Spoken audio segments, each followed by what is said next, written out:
ഷാഫി ചാലിയം അങ്ങയോട് ഇന്ന് സംസാരിക്കാനായി വന്നത് ചില കാര്യങ്ങൾ ചോദിച്ച് അങ്ങയെ ഒന്ന് ചൊടിപ്പിക്കുന്നതിന് വേണ്ടിയാണ്. കാരണം വേറൊന്നുമല്ല, കഴിഞ്ഞ ദിവസം അങ്ങയുടെ മുഖപുസ്തക പേജിൽ ഒരു വിഷയവുമായി ബന്ധപ്പെട്ട 2 കുറിപ്പുകൾ വരികയുണ്ടായി. ഞാൻ ആ വിഷയം അതിനു മുമ്പ് തന്നെ എനിക്കൊരു വീഡിയോ ക്ലിപ്പ് ലഭിച്ചപ്പോൾ ഞാൻ ആ വിഷയത്തിൽ പ്രതികരിക്കുകയും ചെയ്തു. സത്താർ പന്തലൂർ എന്ന് പറയുന്ന SSFന്റെ ഒരു നേതാവ്, അല്ലെങ്കിൽ എനിക്കറിയില്ല അദ്ദേഹത്തിൻ്റെ പദവി എന്താണെന്ന്. പൊതുവിൽ ഈ തെക്കൻ കേരളത്തിലെ ആളുകൾക്ക് മലബാർ മേഖലയിലെ ആളുകളുടെ ശക്തിയും ദൗർബല്യവും വലിപ്പച്ചെറുപ്പങ്ങളൊന്നും അത്രമേൽ തിരിച്ചറിയാൻ പറ്റൂല. അതുകൊണ്ട് ഞങ്ങളെ സംബന്ധിച്ചിടത്തോളം എത്ര വലിപ്പമുള്ള ആളാണ് അദ്ദേഹം എന്നറിയില്ല.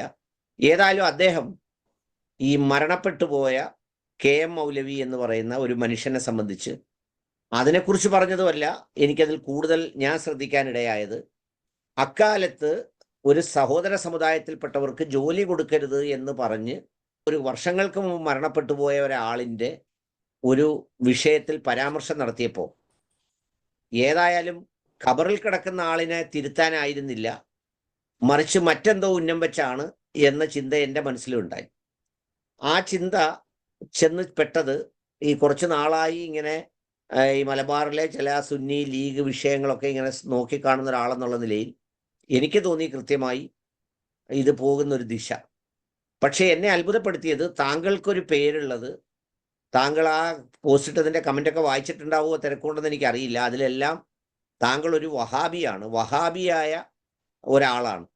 അപ്പോൾ സ്വാഭാവികമായി സുന്നിക്കാരനായ ഒരാൾ ഒരു വഹാബി നേതാവിനെ കുറിച്ച് പറഞ്ഞപ്പോൾ ആ വഹാബി നേതാവ് എന്നുള്ള നിലയിൽ, അല്ലെങ്കിൽ വേറെ ഏതെങ്കിലും ഒരു തരത്തിൽ ഈ മുസ്ലിം ലീഗിൻ്റെ ജനറൽ സെക്രട്ടറി എന്നുള്ള നിലയിൽ പ്രവർത്തിക്കുന്ന താങ്കൾ എന്തിനു പ്രതികരിച്ചു എന്നുള്ളതാണ് എൻ്റെ ആദ്യ ചോദ്യം.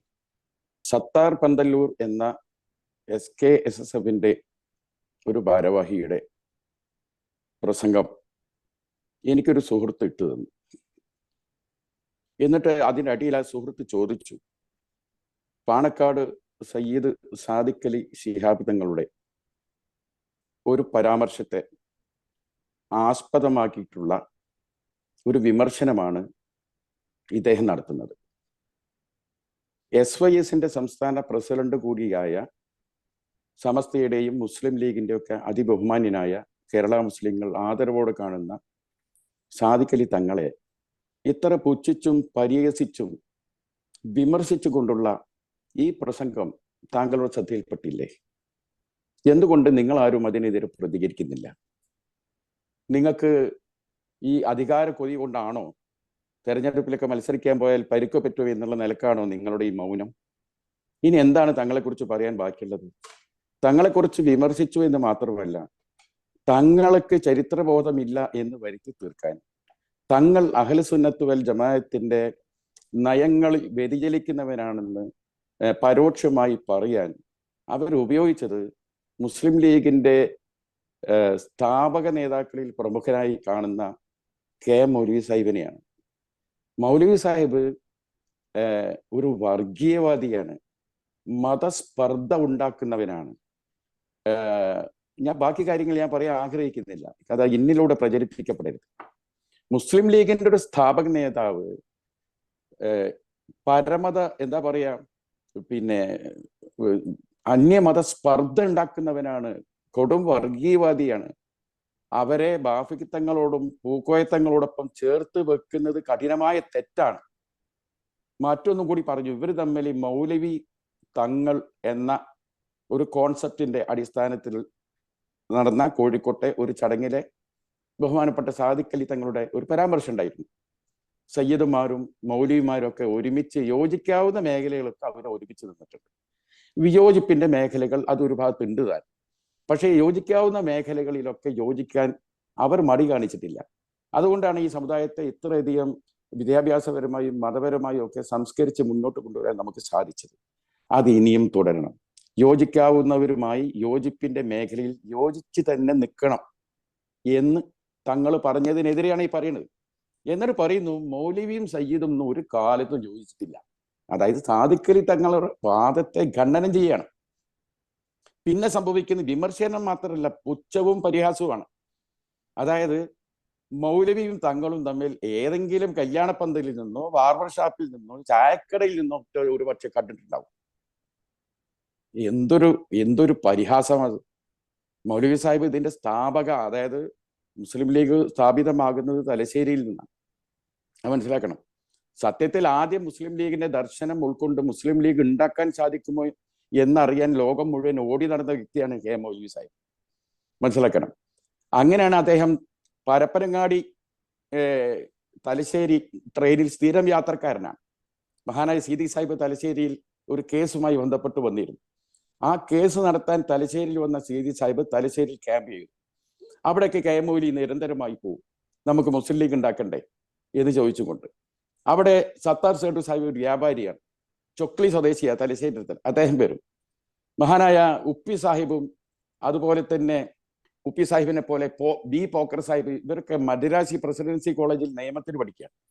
അപ്പം അവരും എന്ത് ചെയ്യും, അവധിക്കാലത്ത് തലശ്ശേരി കൂടും. അങ്ങനെ കെ മൗലവി, പിന്നെ സത്താർ സേഠ് സാഹിബ്, പോക്കർ സാഹിബ്, ഉപ്പി സാഹിബ്, ഇവരെല്ലാവരും ചേർന്ന് മുസ്ലിം സമാജങ്ങളും മുസ്ലിം മജ്ലിസും മുസ്ലിം ക്ലബ്ബുകളും അങ്ങനെ തുടങ്ങി അവിടെ നടന്ന അവർ തമ്മിലുണ്ടായ ആ സൗഹൃദത്തിൽ നിന്നാണ് ആദ്യം ചന്ദ്രിയ തുടങ്ങിയത്.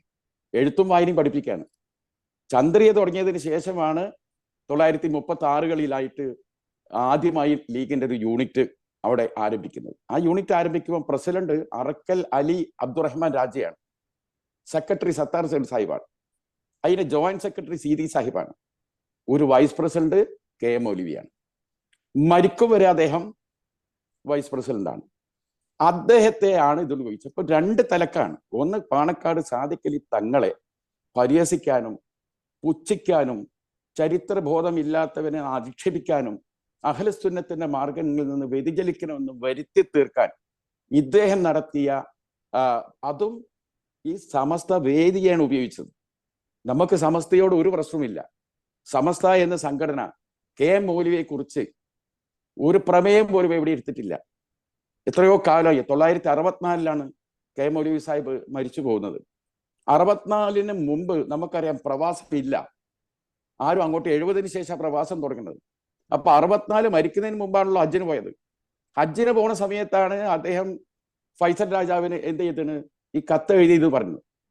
ഈ തെളിവുണ്ട് എന്നാണ് ഇദ്ദേഹം പറയുന്നത്. എന്ത് തെളിവ്? ഞാൻ ആ പോയിന്റിലേക്കാണ് അടുത്ത ഞാൻ വരാൻ പോകുന്ന പോയിന്റ്. അതാണ് യഥാർത്ഥത്തിൽ പുള്ളി ആധികാരികമായ ഒരു രേഖ എന്ന തരത്തിലാണ് സാധാരണ ആ പ്രഭാഷണത്തിൽ പറയുന്നത്.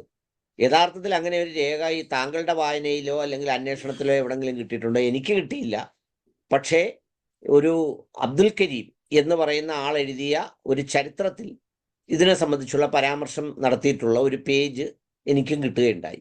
എന്താണ് അതിൻ്റെ ആ രേഖ? നമ്മൾ ഈ വിയറ്റ്നാം കോളനിയിൽ ശങ്കരാടി പറഞ്ഞതുപോലെയുള്ള ഈ രേഖയാണോ, അല്ലാതെ എന്തെങ്കിലും രേഖയുണ്ടോ? അല്ല ഡോക്ടർ അനിൽ മുഹമ്മദ്, അതായത് ഒരു കാര്യം കൂടി വിശദീകരിച്ചിട്ട് ഇതിലേക്ക് വരാൻ എനിക്ക് പറ്റും. അതായത് തങ്ങൾ മൗലവി ബന്ധം അതിനെ പരിഹസിച്ചത് ഇങ്ങനെയാണ്. അത് അവർ തമ്മിൽ ഒരു ബോബനും പറഞ്ഞാൽ കാരണം അത് വല്ലാത്ത മങ്ങാട്ടച്ചനും കുഞ്ഞായി മുസ്ലിയാരും മങ്ങാട്ടച്ചനും കുഞ്ഞായി മുസ്ലിയാര്, ബോബനും മോളി, ഇതൊക്കെ അതീവ സ്നേഹബന്ധമുള്ളവരെ നമ്മൾ വിശേഷിപ്പിക്കുന്നവരാണ്. അങ്ങനെ ബോബനും മോളിയുമാക്കി സയ്യിദിനെയും മൗലവിയെയും മാറ്റണ്ട. ആരോടാണ്? സാദിഖ് അലി തങ്ങളോടാണ്. മാറ്റണ്ട. ബന്ധം എന്താ? വെറുതെ ഏതോ ഒരു ചായപ്പീടിയെന്ന് എല്ലാ കല്യാണപ്പന്തലിൽ കണ്ടിട്ടുണ്ടാവും. അതിന്റെ നിസ്സാരവൽക്കരണം എത്ര നോക്കണം നിങ്ങൾ ഒന്ന് ചിന്തിച്ചു നോക്കുക. ഇവരൊക്കെ ഇരിക്കുന്ന പദവികൾ, മഹാനായ സയ്യിദ് അബ്ദുറഹ്മാൻ ബാഫഖി തങ്ങൾ പ്രസിഡന്റ് ആവുമ്പോൾ തൊട്ടടുത്ത സീറ്റിൽ വൈസ് പ്രസിഡന്റ് ആയിട്ട് ഇരിക്കുക. ചായപ്പീടിയെ പോയി കണ്ടവരല്ലവരെ. മഹാനായ പൂക്കോയത്തങ്ങളോടൊപ്പം ബാഫഖി തങ്ങളോടൊപ്പം ഒക്കെയായിരുന്നു.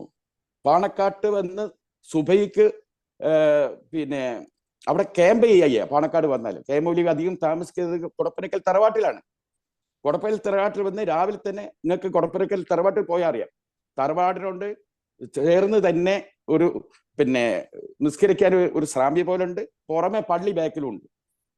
അവിടെ നിന്ന് സുബൈക്ക് നിസ്കരിക്കുന്ന സമയത്ത് പൂക്കോയത്തങ്ങൾ ഒരു പക്ഷേ ഈ മൗലവിയെ തുടർന്ന് നമസ്കരിക്കാൻ വരാൻ സാധ്യതയുണ്ടെന്ന് മനസ്സിലാക്കി കുനൂത്ത് വരെ ഓതിയ വ്യക്തി അത് ഈ കെ മൗലവി എന്ന മനുഷ്യൻ. അതാണ് നമ്മൾ പഠിക്കേണ്ടത്. അതേമാതിരി തന്നെ പിന്നെ ഒരുപാട് ഇവർക്കിടയിലെ ബന്ധങ്ങളുടെ ആഴം, പൂക്കോയത്തങ്ങൾ സ്മരണ എടുക്കുക, പൂക്കോയത്തങ്ങളുടെ ചരിത്രം എടുക്കുക, ബാഫിത്തങ്ങളെ കുറിച്ച് എഴുതിയ പുസ്തകങ്ങൾ മൊത്തം എടുക്കുക. നിങ്ങൾക്കറിയോ, കെ മൗലവി സാഹിബ് മുൻകൈയെടുത്ത് നിർമ്മിച്ച തിരൂരങ്ങാടി ഓർഫനേജിനോട് ചേർന്നിട്ടുള്ള പള്ളി, ആ പള്ളിക്ക് തറക്കല്ലിടുന്ന ആരാണ്? കല്യാണപ്പേരെന്ന് കണ്ട ബന്ധം എന്ന് പറഞ്ഞല്ലോ, കെ മൗലവി അധ്യക്ഷൻ. ഇപ്പോഴും ബോർഡ് അവിടെ ഉണ്ട്, ബാഫിത്തങ്ങൾ ഉദ്ഘാടനം. അപ്പൊ ഇത്രയും വലിയൊരു ബന്ധത്തെ അങ്ങനെ ഒരു ബന്ധമില്ല എന്നാക്കുന്നു. ഇനി അതിലേക്ക് വരാം. പിന്നീട് അദ്ദേഹം എന്താ പറയണത്? ഈ അപരമത വിദ്വേഷിയാണ്, കൊടും വർഗീയവാദിയാണ്. അപ്പൊ ഈ കൊടും വർഗീയവാദിയാണെന്ന് ഈ മനുഷ്യനെ കണ്ടുപിടുത്തം. ഇദ്ദേഹത്തിന്റെ പിൻഗാമികൾ ആരെങ്കിലും കെ മൗലവിയെ കുറിച്ച് അങ്ങനെ പറഞ്ഞിട്ടുണ്ടോ? ഈ കൊടും വർഗീയവാദിയെ തോളിൽ തയ്യിട്ട് ഇത്രയും കാലം ലീഗിനെ നയിച്ച ബാഫിത്തങ്ങളെ കുറിച്ചുള്ള ഇയാളെ വീക്ഷണം എന്താ? ഇദ്ദേഹത്തോടൊപ്പം മുസ്ലിം ലീഗിൽ ഭാരവാഹിത്വം പങ്കിട്ട പൂക്കോയത്തങ്ങൾ ആരാണ് ഇയാളുടെ വീക്ഷണത്തിൽ? അപ്പം ഇയാൾക്ക് മുമ്പുള്ള ഒരു പണ്ഡിതന്മാരും ഒരു സമസ്തയിലെ ഉസ്താദ്മാരും ഇന്ന് വരെ ഈ മുസ്ലിം ലീഗിന്റെ കെ മൗലവി എന്നൊരു മനുഷ്യൻ വർഗീയവാദി എവിടെയും പറഞ്ഞില്ല. ഇയാൾക്ക് മാത്രം എവിടുന്ന് തെളിവുണ്ടെന്നാ പറഞ്ഞത്. ആ തെളിവ് ഈ നിമിഷം വരെ ഇയാൾ ഹാജരാക്കിയിട്ടില്ല. ഇനി സാദിഖ് അലി തങ്ങള് കുറിച്ച് പേര് പറയാൻ എത്രയൊക്കെ പറഞ്ഞോളൂ. ഇയാൾ എന്താ ചെയ്യേണ്ടത്? സാദിഖ് അലി തങ്ങൾ കൂടി ഉൾക്കൊള്ളുന്ന ഒരു പിന്നെ ദീനുൽ ഇസ്ലാമിന്റെ സമസ്തന്റെ വേദി പോയി ഈ പുച്ഛിക്കുകയും പരിഹസിക്കുകയുമാണോ ചെയ്യേണ്ടത്? സമസ്തയിലെ അഭിമതരായ പിന്നെ ജിഫ്രി മുത്തുക്കോയ തങ്ങൾക്കും ആലിക്കുട്ടി ഉസ്താദിനും പോയിട്ട് എന്തെങ്കിലും പരാതി ഉണ്ടെങ്കിൽ അവിടെ പറയില്ലേ വേണ്ടത്? ഈ മുതിർന്ന അവരല്ലേ തീരുമാനം എടുക്കേണ്ടത്? പാണക്കാട് കുടുംബത്തിനെ ഒക്കെ സ്റ്റേജിൽ കയറിയിട്ട് എന്തും പറയാമെന്നാണോ? ഈ തെളിവെവിടെ? ഇതുവരെ തെളിവ് ഹാജരാക്കിയില്ലേ? എന്ത് തെളിവാണുള്ളത്? ഒരു തെളിവും ഇല്ല. പിന്നെ ഈ അബ്ദുൽ കരീം സാഹിബിന്റെ ജീവചരിത്രത്തിലെ പരാമർശത്തെ എങ്ങനെയാണ് താങ്കൾ നോക്കിക്കാണുന്നത്? നിങ്ങൾ ആദ്യം ഈ നമ്മളൊരു പുസ്തകത്തെ, പ്രത്യേകിച്ച് ചരിത്ര പുസ്തകത്തെ, പലരും പറയുന്നുണ്ട് കെ മൗലവിയുടെ ആത്മകഥയാണ്. കെ മൗലവി ആത്മകഥ എഴുതിയത് ആരാണ് എഴുതേണ്ടത്? കെ മൗലവി എഴുതിയ ആത്മകഥ വേണം. കെ മൗലവി അങ്ങനെ ആത്മകഥ എഴുതിയിട്ടില്ല. കെ മൗലവിയെ കുറിച്ച് ഒരുപാട് ആളുകൾ കെ മൗലവി ഇങ്ങനായിരുന്നു, അങ്ങനായിരുന്നു, ഇങ്ങനെ പറഞ്ഞിരുന്നു, ഇത് നിരവധി പേർ പല പുസ്തകങ്ങളും ഇറക്കിയിട്ടുണ്ട്. ഈ പുസ്തകങ്ങളെ നമ്മൾ സമീപിക്കേണ്ടതും ഇമാം തബരി, വളരെ പ്രസിദ്ധനായ ഇമാം തബരി, അദ്ദേഹത്തിന്റെ താരീഖിൽ തന്നെ പറയുന്നത് എന്താ അറിയോ? ഞങ്ങളൊക്കെ അഖ്ബാരിങ്ങളാണെന്ന. അഖ്ബാരിങ്ങൾ അതായത് കണ്ടതും കേട്ടതും പറയുന്നവർ. വിശ്വസിക്കണോ വേണ്ട എന്നുള്ളത് നിങ്ങളെ യുക്തിയും സാഹചര്യം അനുസരിച്ച് തീരുമാനിക്കുന്ന സോഷ്യോളജിയുടെ പിതാവ് എന്നറിയപ്പെടുന്ന പിന്നെ ഇബ്നു ഖൽബൂര ലോകത്തെ ഏറ്റവും വലിയ പണ്ഡിതനാണ്. അദ്ദേഹത്തിന്റെ ഏറ്റവും പ്രസിദ്ധമായ മുഖദ്ദിമ എന്ന ഗ്രന്ഥം, മാതൃഭൂമി ബുക്സ്, അത് മുട്ടാണിശ്ശേരി കോയക്കുട്ടി മൗലവി വിവർത്തനം ചെയ്ത് മാതൃഭൂമി ബുക്സ് പ്രസിദ്ധീകരിച്ചിട്ടുണ്ട്. അതിൽ വളരെ കൃത്യമായി പറയുന്നുണ്ട്, ഒരു പുസ്തകം നോക്കി ഒരു ചരിത്രത്തെ നമ്മൾ വിലയിരുത്തുന്ന സമയത്ത് അതിൻ്റെ സാധ്യതയും സാഹചര്യങ്ങളെയും പഠിക്കണം. അതൊരു ഉദാഹരണമായി അതിൽ പറയുന്നു, അലക്സാണ്ട്രിയാൻ എന്ന് തോന്നുന്നു, അവിടെ യുദ്ധത്തിന് പോയ കഥ. 15,000 ഭടന്മാർ ചേർന്ന് അവിടെ യുദ്ധം നയിച്ചു എന്ന് പറയുമ്പോൾ ആ 15,000 പേരെ ഉൾക്കൊള്ളാനുള്ള വിസ്തീർണം ആ സ്ഥലത്തിലുണ്ടോ എന്നത് കൂടി ചിന്തിക്കണം. ഉദാഹരണം, മാനാഞ്ചിറ മൈതാനിയിൽ 50 ലക്ഷം ആളെ പങ്കെടുപ്പിച്ചിട്ടുള്ള മുസ്ലിം ലീഗിന്റെ സമ്മേളനം നടന്നിരുന്നു എന്ന് ഷാഫി ചാലി ഒരു പുസ്തകത്തിൽ എഴുതി വെച്ചാൽ അത് ചരിത്ര രേഖാവോ? അവിടെ 10,000 ആളെ തന്നെ കൊള്ളാത്ത സ്ഥലമാണ്. അപ്പൊ അത് യുക്തിക്ക് നിരക്കുന്ന രീതിയിലാണ്. ഇവിടെ ഫൈസൽ രാജാവിന് കെ മൗലവി എഴുതുന്നത് ഏത് ഭാഷയിലാ? അറബി ഭാഷയിൽ. ആ അറബി ഭാഷയിൽ എഴുതിയ ആ കത്തിന്റെ കോപ്പി ആരുടെ കയ്യിലുണ്ടോ? ഈ കരീം സാഹിബ് എഴുതിയ പുസ്തകത്തിൽ അത് കൊടുക്കണം ആദ്യം, എന്നിട്ടാണ് അതിന്റെ വിവർത്തനം കൊടുക്കേണ്ടത്. ആ കത്ത് ആരുടെ കയ്യിലുണ്ട്? കുടുംബാംഗങ്ങളുടെ കയ്യിലുണ്ടോ? ഇനി അതല്ല സൗദി രാജാവിന്റെ കയ്യിലുണ്ടോ? അത് പുറത്തു വന്നിട്ടുണ്ടോ? ഇനി മുജാഹിദ് സംഘടനകളുണ്ടല്ലോ, അവരുടെ ആഫീസിലൂടെ ഉണ്ടോ? ഇത് പഠിക്കണം. അതുകൊണ്ട് തന്നെ അബ്ദുൽ കരീം എഴുതിയ കാര്യങ്ങളുടെ ഉത്തരവാദിത്തം അബ്ദുൽ കരീമിനാണ്. ഇനിയിപ്പൊ അബ്ദുൽ കരീമിന്റെ ഈ പുസ്തകമാണ് ഇവരുടെ രേഖ എന്നാണെങ്കിൽ ഈ അബ്ദുൽ കരീം എത്രമാത്രം വിശ്വാസയോഗ്യനാണ് ഇവർക്ക്? അത് പഠിക്കണ്ടേ? ഇപ്പൊ പ്രവാചകന്മാരെ നമുക്ക് വിശ്വാസയോഗ്യമാണ്, ഖുലഫായി റാഷിദീങ്ങളെ നമുക്ക് വിശ്വാസയോഗ്യമാണ്, കാരണം അവർക്ക് തെറ്റുപറ്റില്ല, അവർ സത്യമേ പറയുള്ളൂ. അതുപോലെയാണോ ബാക്കിയുള്ള ആളുകൾ? അപ്പം അതല്ല, പ്രവാചക തുല്യമായി ഖലീഫമാർക്ക് ഖുലഫായി റാഷിദീങ്ങളെ തുല്യമായി കണ്ണടച്ച് വിശ്വസിക്കാൻ പറ്റിയ ഒരു ഗ്രന്ഥകാരനാണ് ഈ മുഹമ്മദ് അബ്ദുൽ കരീം മാസ്റ്റർ എന്നാണ് ഇവരുടെ, അതിനടിസ്ഥാനത്തിലാണ് അവർ ഈ രേഖ വിശ്വസിക്കുന്നതെങ്കിൽ ഇതേ മാഷ് എഴുതിയ സമസ്ത അന്നും ഇന്നും എന്ന് പറഞ്ഞ ഒരു ഗ്രന്ഥമുണ്ട്.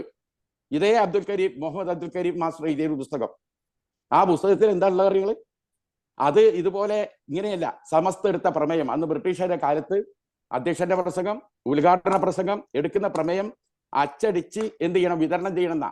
അങ്ങനെ അച്ചടിച്ച് വിതരണം ചെയ്തു എന്ന് പറയുന്ന രേഖ വെച്ചുകൊണ്ട് ഇയാൾ ഈ പുസ്തകത്തിൽ പറയുന്നുണ്ട്, സ്വാതന്ത്ര്യ സമരത്തിൽ പങ്കെടുക്കാൻ പാടില്ല, കോൺഗ്രസ് എന്ന പാർട്ടിയിൽ ചേരാൻ പാടില്ല, ബ്രിട്ടീഷുകാർക്കെതിരെ ഒന്നും ചെയ്യാൻ പാടില്ല, കോൺഗ്രസിൽ ആരെങ്കിലും ചേർന്നിട്ടുണ്ടെങ്കിൽ അവരെ പള്ളിയിൽ അടുപ്പിക്കാൻ പാടില്ല, സമസ്തയിൽ മെമ്പർഷിപ്പ് കൊടുക്കാൻ പാടില്ല, സ്ത്രീകൾക്ക് അക്ഷര വിദ്യാഭ്യാസം കൊടുക്കാൻ പാടില്ല എന്ന ഒരുപാട് കാര്യങ്ങൾ സമസ്തയെ കുറിച്ച് ഇദ്ദേഹം പറയുന്നുണ്ട്.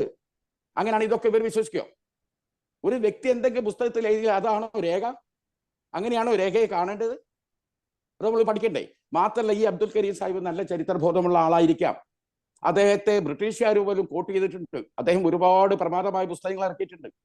ഇനിയിപ്പോ അദ്ദേഹം ആരാണ് അതും പഠിക്കണമല്ലോ.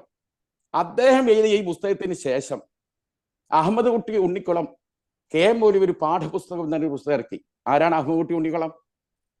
മുസ്ലിം ലീഗിന്റെ തൊഴിലാളി വിഭാഗമായ STUവിന്റെ അഖിലേന്ത്യാ പ്രസിഡന്റ്, നാഷണൽ പ്രസിഡന്റ്. മാത്രമല്ല 40-ഓളം ഗ്രന്ഥങ്ങൾ എഴുതിയ വ്യക്തിയാണ്, ആയിരക്കണക്കിന് ലേഖനങ്ങൾ എഴുതിയ വ്യക്തിയാണ്. മാത്രമല്ല കാന്തപുരം മഹലിന്റെ ജനറൽ സെക്രട്ടറിയാണ്, സമസ്തക്ക് കീഴിലുള്ള കാന്തപുരം മഹലിന്റെ ജനറൽ സെക്രട്ടറിയാണ്. അദ്ദേഹം KM മൗലവി ഒരു പാഠപുസ്തകം എന്ന് പറഞ്ഞ പുസ്തകം എഴുതി. ആ പുസ്തകത്തിൽ നിന്നും ഈ പറഞ്ഞ ഫൈസൽ രാജാവിന്റെ എഴുതിയ കത്ത്, ആ കത്തിൽ നിന്നും അദ്ദേഹം എഡിറ്റ് ചെയ്ത് അനുബന്ധം എന്ന രീതിയിൽ കൂട്ടിച്ചേർത്തു. അദ്ദേഹം എന്താ മാറ്റി നിർത്തിയത്? ഈ ഇതര അന്യമത സ്പർദ്ധയുണ്ടാക്കുന്ന വർഗീയവാദിയായ ഒരാളാണ് KM മൗലവി എന്ന് വരുത്തി തീർക്കുന്ന പരാമർശങ്ങൾ മുഴുവൻ അയാൾ എഡിറ്റ് ചെയ്ത് ഒഴിവാക്കി. ഉണ്ണിക്കുളം. കാരണം KM മൗലവിയെ കുറിച്ച് പഠിക്കുന്നവർക്ക് ഒരിക്കലും KM മൗലവി അങ്ങനെ പറയില്ല എന്ന് ഉറപ്പാണ്. KM മൗലവി നേരത്തെ കോൺഗ്രസ് ആയിരുന്നു. MP നാരായണ മേനോനും പിന്നെ ബ്രഹ്മദത്ത് നമ്പൂതിരിപ്പാടൊക്കെയാണ് മൂപ്പര് ആത്മസുഹൃത്തുക്കള്. അത്രമാത്രം എന്താണ് ഇതര മത സമൂഹങ്ങളുമായി ആഴത്തിൽ ബന്ധമുള്ള ഒരു വ്യക്തിയായിരുന്നു KM മൗലവി. പിന്നെ മനുഷ്യന്മാർക്ക് ഒരുപാട്, ഇപ്പൊ ഇദ്ദേഹം പറയട്ടെ, ഈ CN അഹമ്മദ് മൗലവി, CN അഹമ്മദ് മൗലവിയുമായിട്ട് മുജാഹിദ് പ്രസ്ഥാനം വളരെ വിയോജിച്ചതാണ്. പ്രത്യേകിച്ച് CN അഹമ്മദ് മൗലവിന്റെ ഖുർആൻ പരിഭാഷ ശരിയല്ലെന്ന് പറഞ്ഞത് KM മൗലവിയാണ്.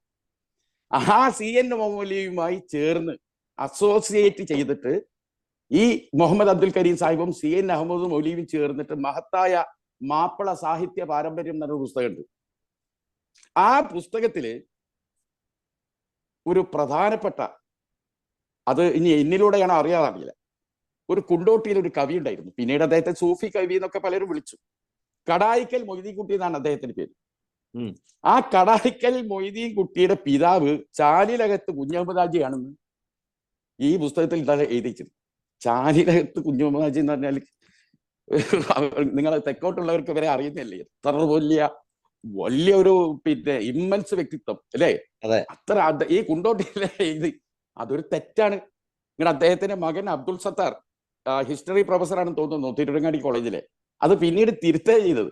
കാരണം മനുഷ്യരാണ് ഇതൊക്കെ. ഇപ്പൊ CHന്റെ ചരിത്രം 40-50 ആൾക്കാർ എഴുതിയ ചരിത്രമുണ്ട്. ഓരോരുത്തരും തോന്നിയ മാതിരി ഓരോന്നും എഴുതുന്നുണ്ട്. അപ്പൊ ഇത് ക്രെഡിബിൾ ഇല്ലാത്ത ഒരു സാധനമാണ്.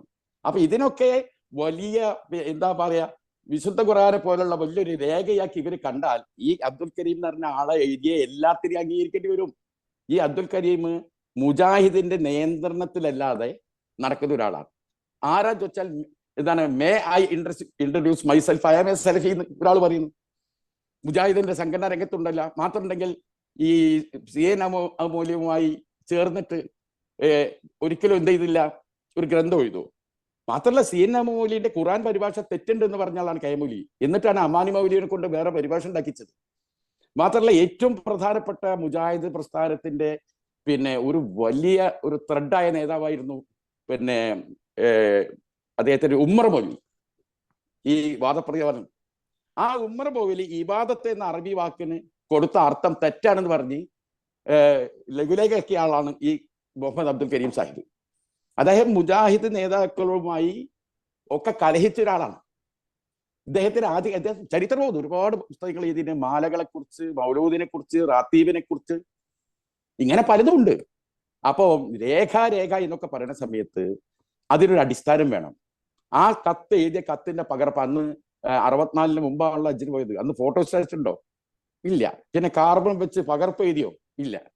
പിന്നെ ഇങ്ങനെ ഒരു കത്തയച്ചതിനെ കുറിച്ചിട്ട് വർത്തമാന കാലത്തിൽ ഇപ്പൊ തന്നെ നമ്മൾ ഈ സാധ്യതകളും സാങ്കേതിക വിദ്യയും ഒക്കെ ഉള്ളപ്പോ തന്നെ രാഹുൽ ഗാന്ധിക്ക് 2 ഭാര്യമാരും 4 മക്കളും ഉണ്ടെന്നും പറഞ്ഞ് ചാനലുകൾ ചർച്ച ചെയ്യുന്ന കാലത്താണ് ജീവിക്കുന്നത്. അപ്പൊ 1964 കഥ എന്താവും? അതന്നെ നെഹ്റുവിനെ കുറിച്ച് മത്തായി എഴുതിയ കഥ ഉണ്ടല്ലോ.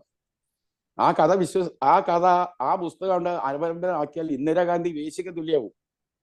ഈ നാട്ടിൽ ഈ പുസ്തകങ്ങളൊക്കെ എടുത്ത് റെഫർ ചെയ്യണമെങ്കിൽ ആലോചിച്ച് നോക്ക് നിങ്ങൾ. ഇതെന്താണ് ഇപ്പൊ ഇവര് ഒരു മിനിറ്റ് രേഖ ഉണ്ട് എന്നല്ലാതെ രേഖ പറയുന്നില്ലല്ലോ. എന്താ കാരണം? പറയാനുള്ള രേഖ ഇതാണ്. അപ്പൊ ഇയാളെ വിശ്വസിക്കാം എന്ന് പറഞ്ഞാൽ ഇയാളെ എഴുതിയ എല്ലാ പുസ്തകവും വിശ്വസിക്കാൻ ഇവര് നിർബന്ധിതരാകും. ഇവര് വലിയ കണിയിലേക്കാ പോവുക. ഇത് ഡോക്ടർ മുഹമ്മദ്, ഞാനൊരു കാര്യം തീർത്ത് പറയാം. ഈ നിങ്ങൾ തുടക്കത്തിൽ പറഞ്ഞല്ലോ, ഈ വഹാബി ഈ ഇഷ്ടമില്ലാത്തവരെ പരിഹസിക്കാനും ആക്ഷേപിക്കാൻ ഉപയോഗിക്കുന്ന പ്രയോഗങ്ങളാണ് BJP-ക്കാർ കണ്ടില്ലേ, ജിഹാദി എന്ന് വിളിക്കും. ഇവരുടെ പ്രയോഗമാണ് വഹാബി. ഈ മുഹമ്മദ് ബിൻ അബ്ദുൽ വഹാബ് എന്നാണ് ഈ പണ്ഡിതന്റെ പേര്. Muhammad bin Abdul Wahab. അതായത് വഹാബിന്റെ മകൻ മുഹമ്മദ് ആണ് ഈ പണ്ഡിതൻ. അപ്പൊ അദ്ദേഹം ഉണ്ടാക്കിയ ആശയത്തെ മുഹമ്മദിസം എന്നാണ് വിളിക്കേണ്ടത്, അല്ലേ? അപ്പൊ മുഹമ്മദ് പ്രവാചകന്റെ പേര് മുഹമ്മദ് ആയതുകൊണ്ട് എന്നാ പിന്നെ മൂപ്പരെ വാപ്പക്കിട്ട് വിളിച്ചാലാ ഒന്നും അറിയാത്ത എന്താണ് ആ പേര്. അതുകൊണ്ടാണ് പാണക്കാട് തങ്ങന്മാരുടെ സംസാരത്തിൽ വഹാബി എന്ന് കേൾക്കുന്നുണ്ടോ? വലിയ വലിയ പണ്ഡിതന്മാരൊന്നും അത് ഉപയോഗിക്കില്ല. അവരെ സലഫി എന്ന് വിളിക്കാം, മുജാഹിദ് എന്ന് വിളിക്കാം, ബിദഅത്ത് ചെയ്തവരെന്ന് വിളിക്കാം, അല്ലെങ്കിൽ എന്തൊക്കെയാണ് പുത്തൻ ആശയക്കാരെന്ന് വിളിക്കാം. ഒരാളെ ഇഷ്ടമില്ലാത്തത് ഈ വിളിക്കുക എന്ന് പറഞ്ഞാൽ തന്നെ അതൊരു ഇറിറ്റേഷൻ. ഷജറകൾ ആരാണ് ഷാഫിക്ക? അതൊന്നും എനിക്കറിയാം. ഞാൻ അതിന്റെ അകത്തേക്ക് ഞാൻ സമസ്തയുമായി ഒരു അഭിപ്രായത്തെ സൂചിക്കില്ല. സമസ്തയിലെ എല്ലാ നേതാക്കളും ഞാൻ അറിയാൻ വേണ്ടി ചോദിച്ചാണ്. ഞാൻ ഈ തെക്കൻ കേരളത്തിലുള്ള ഈ ഇടയ്ക്കിടയ്ക്ക് പരാമർശം കാണുമ്പോൾ ചിലർ കമന്റിലൊക്കെ വന്ന് എഴുതും അവർ ഷജറകളാന്നൊക്കെ എഴുതും. അപ്പൊ ഞങ്ങളുടെ ഈ തെക്കൻ കേരളത്തിലുള്ള ഒരു പ്രത്യേകത, ഞങ്ങൾ കൂടുതൽ ഒരു ഹെട്രോജീനസ് ആയതുകൊണ്ടും ഒരു മഹാഭൂരിപക്ഷം വരുന്ന ഹിന്ദുക്കളോടൊപ്പം ഒരു സമൂഹമായി ഞങ്ങൾ കഴിയുന്നതുകൊണ്ട് ഞങ്ങൾക്ക് ഈ സവിശേഷമായ മലബാർ പ്രയോഗങ്ങൾ അറിയത്തില്ല. അതുകൊണ്ട് ഞാൻ ചോദിച്ചാണ്. നോക്കെ നമ്മുടെ ടോപ്പിക്കിലേക്ക് വരാം. അതായത് ഒരു കൂട്ടർക്ക് ഇഷ്ടമില്ലാത്തത് അവരെ വിളിക്കാൻ പാടില്ല എന്ന ഒരു ശൈലിന്റെ ഒരാളാണ് ഞാൻ. ഞാനിപ്പോ ഈ വഹാബി എന്ന് വിളിക്കുന്നത് ഒരിക്കൽ തന്നെ മുസ്ലിം ലീഗിന്റെ സംസ്ഥാന ഭാരവാഹികൾ യോഗം നടക്കുക. അപ്പൊ നമ്മളൊരു നേതാവ് ഒരു പ്രമേയം കൊണ്ടുവന്ന് പുതിയ വഖഫുമായി ബന്ധപ്പെട്ട് വഖഫ് നിയമം, അതായത് അതിൽ മുസ്ലിങ്ങൾ എടുത്തേക്ക് ഗുജാൽ സാഹിബ് അവിടുന്ന് തിരുത്തി. മുസ്ലിം എന്ന വാക്ക് പ്രയോഗം തന്നെ ശരിയല്ല. മനുഷ്യന്മാരെ മുസ്ലിമും അമുസ്ലിമുമായി കമ്പാർട്ട്മെന്റ് ചെയ്യുന്നത് ശരിയല്ല എന്ന് പറഞ്ഞതുപോലെ ഇന്ന ഒരാള് നിങ്ങളോ എന്നെയൊക്കെ അഹിന്ദു എന്ന് വിളിച്ചാൽ നമുക്കത് അത്ര സുഖാവും. അതുപോലെ ഇപ്പൊ നിങ്ങൾ പറഞ്ഞ ഈ വാക്ക് ഞാൻ ഉപയോഗിക്കുന്നില്ല. കാരണം ആ വാക്ക് അവർക്ക് ഇഷ്ടപ്പെടില്ലെങ്കിലോ, അവരത് എൻജോയ് ചെയ്യല്ലോ എനിക്കറിയാം. ഞാൻ ആ വാക്ക് ഉപയോഗിക്കുന്നില്ല. എന്നെ സംബന്ധിച്ചിടത്തോളം ഇവിടെ ഈ ഇപ്പൊ ഞാനിപ്പോ അങ്ങ് പറഞ്ഞു വന്ന പോയിന്റ് പരിശോധിക്കുമ്പോൾ ഇതിന് ബന്ധപ്പെട്ട ഒരു രേഖയില്ല. ഇതിന് ഉപോത്ബലകമായി ഈ എടുക്കപ്പെട്ട സംഗതികളൊന്നും തന്നെ നിലനിൽക്കുന്നതല്ല. KM മൗലവിയുടെ ജീവിതം എന്ന് പറയുന്നത് അങ്ങനെ സാക്ഷ്യപ്പെടുത്താൻ പറ്റിയതല്ല. KM മൗലവിയുടെ മുസ്ലിം ലീഗുമായുള്ള ബന്ധം മലബാർ മുസ്ലിം ലീഗ് മുതൽ അഭിഭക്ത കോഴിക്കോട് ജില്ലാ കമ്മിറ്റി വൈസ് പ്രസിഡന്റ് മുതൽ അവസാനം കേരള മുസ്ലിം ലീഗ് വരെയുള്ളതിലെ വൈസ് പ്രസിഡന്റായി തുടരുന്നു എന്നൊക്കെ പറയുന്ന സംഗതികളൊക്കെ വലിയ വിശകലനം ഒന്നും കൂടാതെ ആർക്കും വായനയിലും ഒറ്റ നോട്ടത്തിലും മനസ്സിലാക്കപ്പെടുന്ന ഒരാളിനെ പിന്നെ എന്തിനായിരിക്കും ഈ സന്ദർഭത്തിൽ ഇങ്ങനെ ഒരു വാദമുയർത്തി ഇങ്ങനെ ആക്രമിച്ചത്, അതും സമസ്തയുടെ വേദിയിൽ? അല്ല, ഇതിനൊന്നും മറുപടി പറയേണ്ട ഒരാളല്ല ഞാൻ. കാരണം എന്റെ പ്രശ്നം ഒന്നേ ഉള്ളൂ. മുസ്ലിം ലീഗുകാരനായ ഒരു നേതാവിന്, അദ്ദേഹം ഒരു പക്ഷെ മുജാഹിദാകാം, ചിലപ്പോൾ സുന്നിയാകാം, വിമർശിച്ചാൽ ആ വിമർശനങ്ങളോട് നിഷ്ഠേഷനായി നോക്കി നിൽക്കാൻ എനിക്ക് കഴിയില്ല. ഒന്നത്. രണ്ട്, നിങ്ങൾക്ക് തോന്നും ഈ ഷാഫി ഞാൻ പറയാം, ഈ സമസ്ത ലീഗിന്റെ ഭാഗമല്ലേ? ഞാൻ അതല്ല പറയുന്നത്. ഞാൻ പറയുന്നത് ഈ നേതാവ് ഒരു പക്ഷേ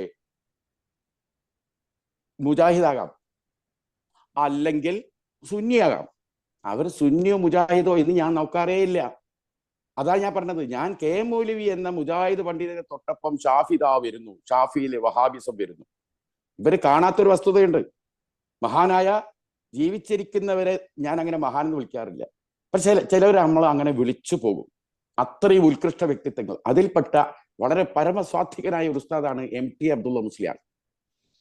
അദ്ദേഹത്തെ സ്ത്രീ വിരുദ്ധനാക്കി വ്യാപകമായി ഇവിടുത്തെ എല്ലാ നിരീശ്വര പ്രസ്ഥാനങ്ങള്, എക്സ് മുസ്ലിങ്ങള്, കമ്മ്യൂണിസ്റ്റുകാര്, RSSകാര്, അവരെ കൂടെ ചില മുജാഹിദ് സംഘടനകൾ വരെ ഉണ്ടായിരുന്നു. എത്ര മോശമായിട്ടാണ് ചിത്രീകരിച്ചു അറിയാം നിങ്ങൾ? ഈ പറയുന്ന ഈ സത്താർ പന്തല്ലൂരിനെ പോലെയുള്ള എത്രയോ മിടുക്കന്മാരായ ആളുകൾ 2 ഡസൻ ആ ഭാഗത്ത് കാണും. ആരെങ്കിലും ഒന്ന് പ്രതിരോധിക്കാൻ വന്നോ? ആരും വന്നില്ല. ഞാൻ തന്നെ വിളിച്ചു ചോദിച്ചു, ഉസ്താദിനെ ഇങ്ങനെ കടിച്ചു കീറുക എല്ലാവരും, ഇത് നോക്കി നിൽക്കണോ?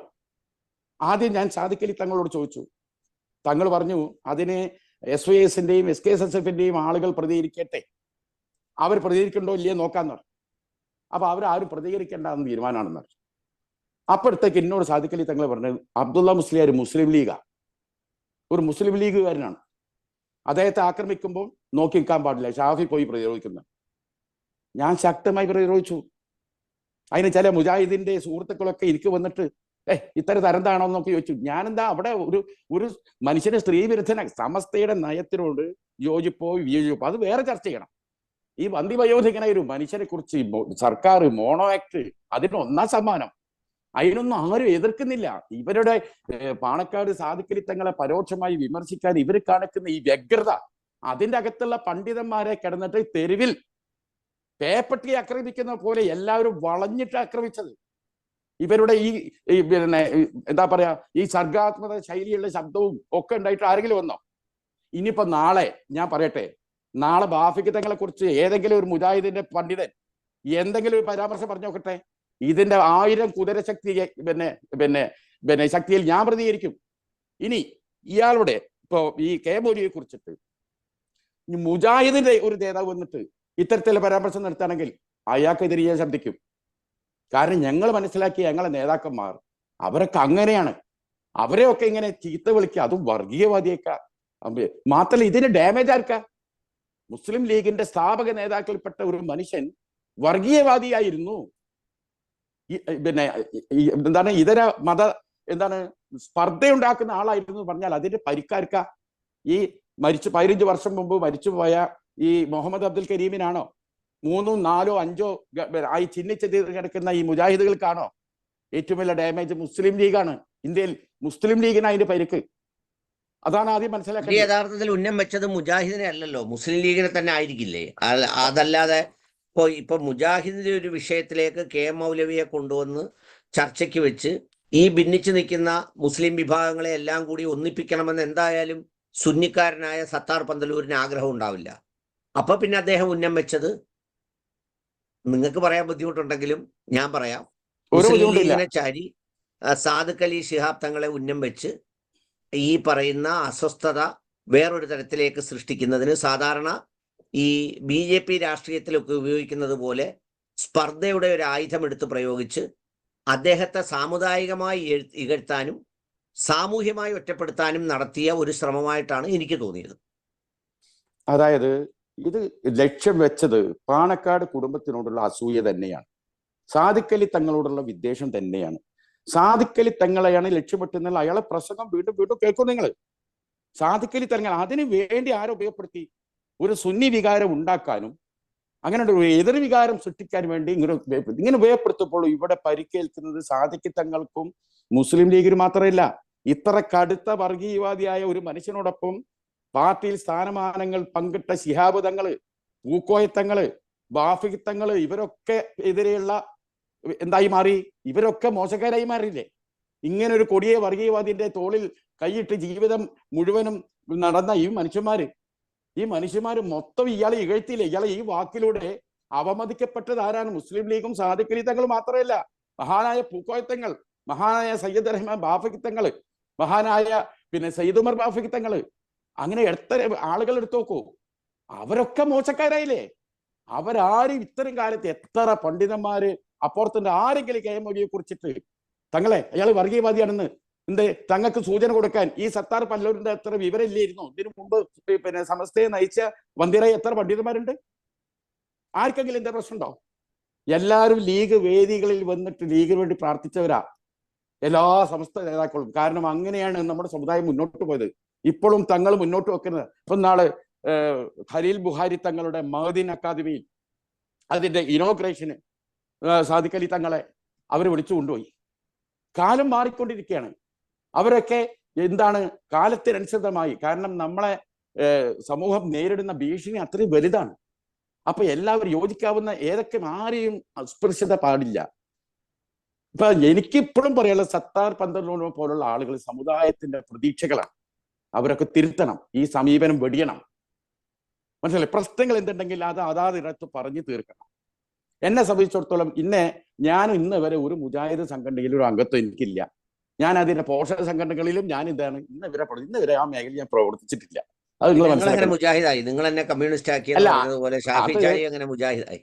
അത് നമ്മൾ ഈ പറയില്ലേ, മുജാഹിദ് എന്ന വാക്കിന് എന്താ അർത്ഥം? ഇപ്പോ ഇബ്രാഹിം സുലൈമാൻ സൈഡ് സാഹിബിനെ നമ്മളിവിടെ വിളിക്കാറ് മെഹബൂബെ മില്ലെത്തുന്ന, സമുദായത്തിന് തോഴുന്ന. എന്നാൽ ഉത്തരേന്ത്യയിൽ അദ്ദേഹം വിളിക്കപ്പെടുന്നത് മുജാഹിദെ മില്ലെത്തുന്ന, സമുദായത്തിന് വേണ്ടി പടവെട്ടുന്ന എന്നർത്ഥം. അഫ്സലുൽ ജിഹാദി കലിമത്തുൽ ഹക്ക് ഇൻ ദ സുൽത്താനുൽ ജായിസ്. അഫ്സലുൽ ജിഹാദ്, ശ്രേഷ്ഠമായ ജിഹാദ് ചെയ്യുന്നവനാണ് മുജാഹിദ് എങ്കിൽ ആ അർത്ഥത്തിൽ ഞാൻ മുജാഹിദ്. എന്നെ സംബന്ധിച്ചിടത്തോളം ഞാൻ പറയുന്നത് എന്താ വെച്ചാൽ, ഞാൻ മുജാഹിദിന് എതിരുമല്ല. എന്നാൽ മുജാഹിദിന്റെ സംഘടനാ പ്രവർത്തകനോ ആ സംഘടനയുമായോ അതുമായി ബന്ധപ്പെട്ടോ എവിടെയും ഞാൻ ഇന്ന് വരെ എനിക്കൊരു ബന്ധമില്ല. അവരുടെ ഒരു പരിപാടിക്ക് ഇന്ന് വരെ 56 വയസ്സ് കഴിഞ്ഞു. ഇന്ന് വരെ ഒരു മുജാഹിദിന്റെ വേദിക്ക് ഇന്നാരും ക്ഷണിച്ചിട്ടുമില്ല. പക്ഷെ അതും വിചാരിച്ച് എനിക്ക് ഈ സമുദായത്തെ ഒന്നിച്ചു പോകണം. ഞാൻ മുസ്ലിം എന്നൊരു സ്വത്വത്തിലാണ് ഞാൻ നിൽക്കുന്നത്. മനസ്സിലായി? അതിൻ്റെ അകത്ത് എല്ലാവരും ഉണ്ടാവും, സുന്നികളുണ്ടാവും, പിന്നെ മുജാഹിദ്, എല്ലാ പണ്ഡിതന്മാരെയും നമ്മൾ ബഹുമാനിക്കുക, എല്ലാവരും ആദരിക്കുക. ലീഗിന്റെ മെക്കെട്ട് കയറാൻ വരുന്നവനെ അവന് മറുപടി കൊടുക്കേണ്ട ബാധ്യത സംഘടനാപരമായി എനിക്കുണ്ട്. Because I am a orator. പാർട്ടിയുടെ പ്രഭാഷകനാണ്. പാർട്ടിയുടെ ഒരു സെക്രട്ടറി സ്ഥാനം, ഒരു വർക്കിംഗ് അറേഞ്ച്മെന്റും എനിക്ക് പാർട്ടി തന്നിട്ടുണ്ട്. മീഡിയ ചുമതലകൾ എനിക്ക് തന്നിട്ടുണ്ട്. ആ നിലക്ക് പാർട്ടിയെ പ്രതിരോധിക്കലാണ്. ഞാൻ സമസ്തയുമായിട്ടോ അതിലെ വന്ധ്യരായ പിന്നെ നേതാക്കളെ കുറിച്ചോ അതിന്റെ ഒന്നിലേക്കും ഞാൻ മുജാഹിദായിട്ട് ഒന്നും എന്നെ സംബന്ധിച്ചിട്ടില്ല. ഇവിടെ ഞാൻ എന്തിനാണ് ഈ രാഷ്ട്രീയത്തിനകത്തേക്ക് ഇത്തരം ഘടകങ്ങളെ കൂട്ടിച്ചേർത്ത് ഇത്തരം സംഗതികൾ ഉണ്ടാക്കുന്നത്? ഏതാനും നാളുകൾക്ക് മുമ്പ് PMA സലാം സാഹിബ് എന്തോ ഒരു ഉദാഹരണം പറഞ്ഞപ്പോൾ, എന്തോ ഒരു പരാമർശം ഇടനിലക്കാരുടെ വിഷയം പറഞ്ഞപ്പോഴേക്കും ഈ പറയുന്ന നമ്മുടെ ചുഴലി അബ്ദുള്ള മൗലവിയെ പോലെയുള്ള ആളുകൾ അത് മുഴുവൻ തൗഹീദിന്റെ വേദികളിലെടുത്ത് ആഘോഷിച്ച് മറുവശത്ത് അതൊരു കലിപ്പും വൈരാഗ്യവുമാക്കി മാറ്റാൻ എന്തിനാണ് ഇതിങ്ങനെ കൂട്ടിക്കുഴച്ചടിക്കുന്നത്? നിങ്ങളിപ്പോ ഈ ചുഴലി അബ്ദുള്ള മൗലവിയുടെ ഒരു പേര് പരാമർശിച്ചുകൊണ്ട് ഞാൻ പറയാണ്, ആ പേരും പറഞ്ഞിട്ട് എന്റെ നേരെ വരുന്നുണ്ട്. ഈ ചുഴലി അബ്ദുള്ള മുസ്ലിയാർ എന്തോ വിദ്വേഷം പറഞ്ഞു, ആളുകളെ കാഫറാക്കി. അന്നേരം താൻ എവിടെയുണ്ടോ എന്നാണ് എന്നോട് ചോദ്യം. ഈ ഭൂമിയിലുള്ള സകലമായതിനോടും ദിനേനുമെന്ന് പ്രതികരിക്കേണ്ട ഒരാളായാണോ ഞാൻ ലീഗിനെ ഫ്രൈബ് ചെയ്ത് മുസ്ലിം ലീഗിന്റെ നേതാക്കളെ പേരെടുത്തും അങ്ങനെയൊക്കെ പറയുന്നിടത്താണ് ഞാൻ പ്രതികരിക്കുന്നത്. ഈ ചുഴലി അബ്ദുള്ള മൗലവി എന്ന് പറഞ്ഞാല് നിങ്ങൾ മനസ്സിലാക്കേണ്ടത് ഈ പിന്നെ സമസ്തയിലെ റഹ്മത്തുള്ള കാസ്മി പോലുള്ളൊരു സാധനമാണ്. ഞാൻ ഇയാളെ പ്രസംഗം കേട്ടപ്പോൾ ഞാൻ ചെയ്തു ആദ്യം തന്നെ ഞാൻ TP അബ്ദുൽ കോയ മദനിയെ വിളിച്ചു. ഒരിക്കൽ ഞാൻ എൻ്റെ FPയിൽ എൻ്റെ KNM സംസ്ഥാന പ്രസിഡന്റും എൻ്റെ വന്ധ്യ ഗുരുനാഥനുമായ TP അബ്ദുൽ കോയ മദനിയോടൊപ്പം ഞാൻ റെയിൽവേ സ്റ്റേഷനിലെ അവിചാരിതമായി കണ്ടൊരു ഫോട്ടോ എടുത്തിട്ട് അതിൻ്റെ അടിയിൽ വന്നിട്ട്, ആണടാ നീ ഇപ്പം തെളിവായി എന്താ എൻ്റെ വന്ധ്യ ഗുരുനാഥൻ എന്ന് പറഞ്ഞാൽ എന്താ അതിൻ്റെ അർത്ഥം? 8ാം ക്ലാസ് തൊട്ട് 10ാം ക്ലാസ് വരെ ഞാൻ അറബിക് സിലബസ് എന്നെ പഠിപ്പിച്ച ചാലിയ MBTAJ ഹൈസ്കൂളിലെ അധ്യാപകനാണ് അദ്ദേഹം. ഒരു അധ്യാപകനെ ഗുരുനാഥൻ തന്നെ വിളിക്കണ്ടേ?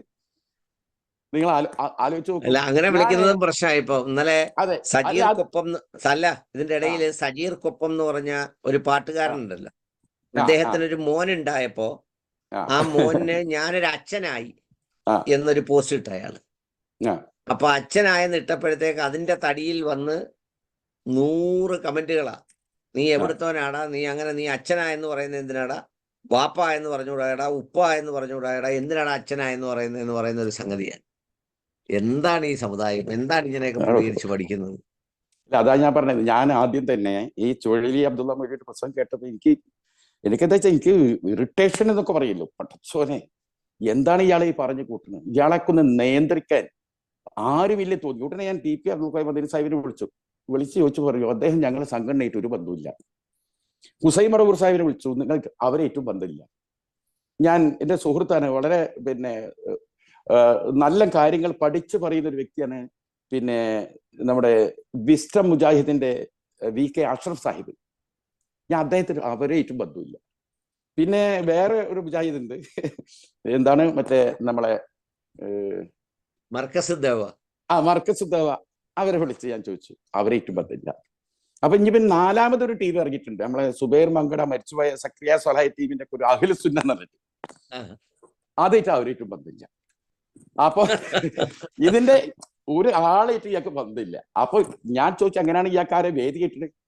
അപ്പൊ എവിടെയോ ഇത്തരത്തിലെ കടുത്ത സുന്നി വിരോധം, സുന്നികളെ എങ്ങനെ മഹാമോശമായി ചിത്രീകരിക്കുന്ന പ്രസംഗം നടത്താൻ പറ്റുന്ന ആരുണ്ട് എന്ന് അന്വേഷിക്കുന്നവരാണ് ഈ കൊണ്ടുപോകുന്നത്.